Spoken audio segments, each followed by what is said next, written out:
Секој втор брак во Кочани завршува со развод. За 3 месеци тука се склучени 34 бракови, а се регистрирани 13 разводи. Ова Кочани го става на врвот во регионот кога е во прашање со распаднатите бракови.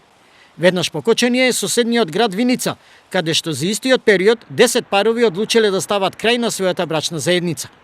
Финансиската состојба и невработеноста се едни од главните причини кои доведуваат до развод, сметаат граѓаните. Пара нема ли, нема ништо. Проблемите тоа настануваат.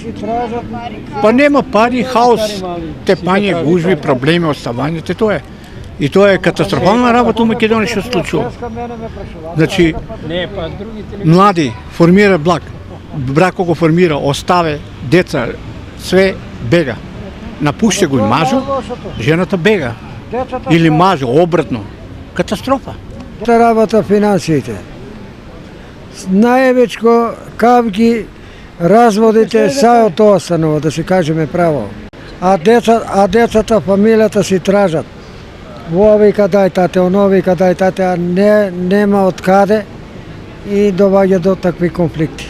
Не да одгаѓате пари, давате 12.000 социјален плој, а дома дете во оно тие и остават се на крај, шо ќе бре. Кога во прашање е стабилноста на институцијата брак, Штип стои меѓу подобрите општини во регионот. Во првото тромесечие од годината само 2 брачни двојки побарале законски да се разделат.